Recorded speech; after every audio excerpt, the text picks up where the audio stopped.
I've spent a long time now travelling around and exploring haunted British castles and ruins. And today I found another one, except this one isn't actually in Britain, it's in the jungle. This is Kelly's Castle, and it's said to be one of the most haunted places in all of Malaysia. In the year 1890, when the British Empire spanned across the globe, a 20-year-old Scotsman named William Kelly Smith arrived in Malaya to work as a civil engineer.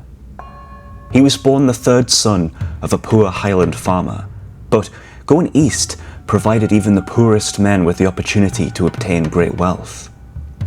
He made and lost his fortune a few times, buying large tracts of jungle here in Batu Gajah, investing in tin, coffee, and then rubber. Becoming a very wealthy man in the 1890s, he returned to Scotland to visit his dying mother, and it was on this trip home that he met a woman named Agnes, heiress to a cotton fortune. The two fell in love, and William brought her back to Malaya to start a family in 1903, and they had a daughter the following year named Helen. As a rich colonial planter, William Kelly Smith, who I'll just refer to as Kelly from now on, wanted to live in a fine house with his family, and so construction on such a house began in 1910, a building known as Kellis House.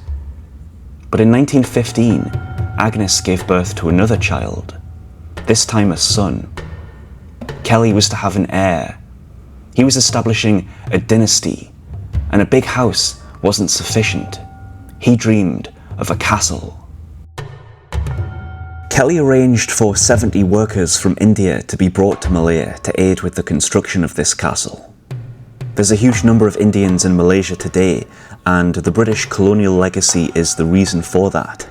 Kelly's Castle is an example of how the British imported Indian labour. All the material, the bricks and the marble were also imported from India. The plan in Kelly's mind was a 4-floored building with 14 rooms and a lift, or an elevator for our American friends. It would have underground tunnels, secret rooms, a tennis court, a wine cellar, you name it. This man was building his own empire.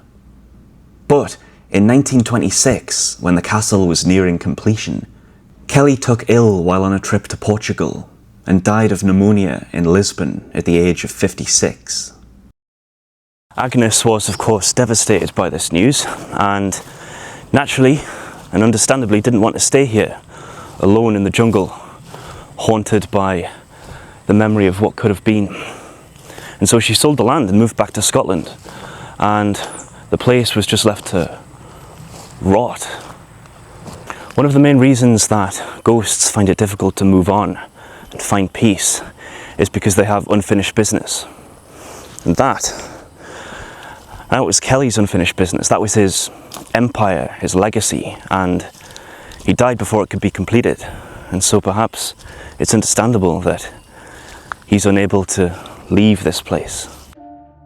As I mentioned, Kelly's Castle is thought to be one of the most haunted locations in Malaysia. So let's explore some of the ghostly happenings here. Obviously, the spectral figure of Kelly has been sighted many times over the years, pacing about the place as if inspecting or appreciating his great masterpiece. He was sighted not too long ago by a Canadian couple who were at the castle doing some nature photography, just staring out of one of the windows.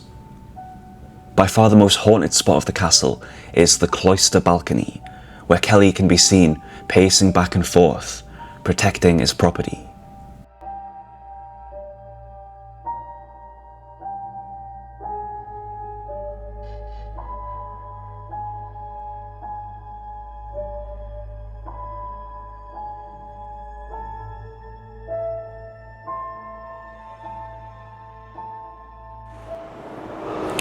This is the room that was planned for Anthony, Kelly's son, the heir to the Kelly estate and castle. It was for him that this whole castle, this legacy was being established. But it was never to be. This was never his room.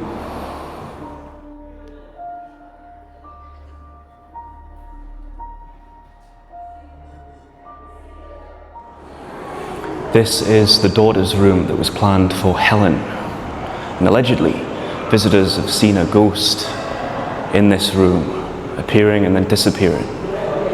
Described as about 6 years old in appearance and wearing a white blouse. Some say that the ghost of Anthony appears in the hallways of the castle, but he lived into adulthood back in Britain, so maybe if these sightings are true, then they are replays of events that happened long ago, like a broken record. There are underground tunnels that were completed here, some of which are now sealed off, where people have claimed to have heard strange whispers, footsteps, and experienced drops in temperature. On the staircases, visitors have reported feelings of a presence following them and being watched intensely.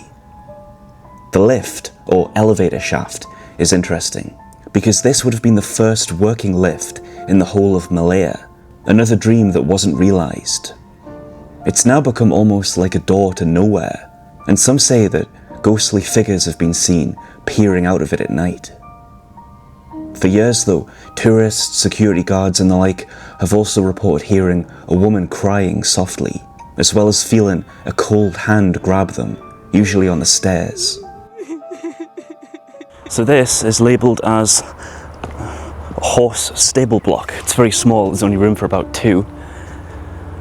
And it says that people have sensed the smell of incense in here, and spirits have also been sighted, but no context given as to what those spirits are or who they are. So what do you think? Is this place haunted? Does Kelly's ghost still remain here, dwelling on this unfinished business?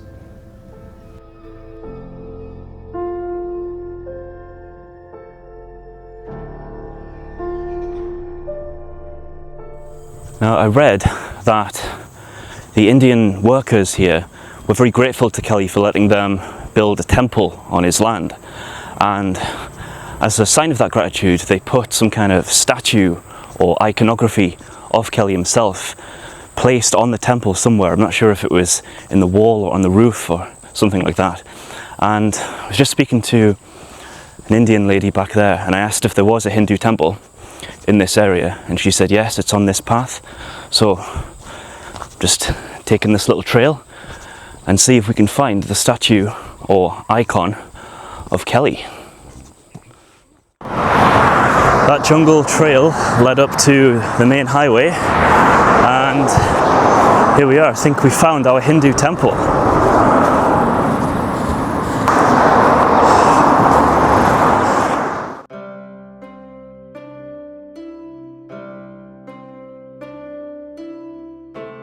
The Indian man that greeted me at the entrance, without me even asking, took me to see the picture of Kelly that was fixed to the wall, adorned with flowers. The descendants of the Indian workers still honouring this Scottish colonist to this day. So the sign outside said that the statue of Kelly was actually on the roof, holding a rifle, and I think I found him. That's him up there. Fascinating. So the guy was showing me that they have a picture of Kelly on the wall. There was a statue and an icon as well, and they still honour him for letting them build their temple on his land. Still to this day there were flowers around it, so it's a practice that's kept up by them. Fascinating that just in the middle of nowhere they're still honouring this Scottish guy. I didn't realise at the time, but I actually walked past another statue of Kelly at the entrance. I wasn't sure what I was looking for at first, so it didn't strike me as Kelly, but he's here too with a rifle, as if to guard the place.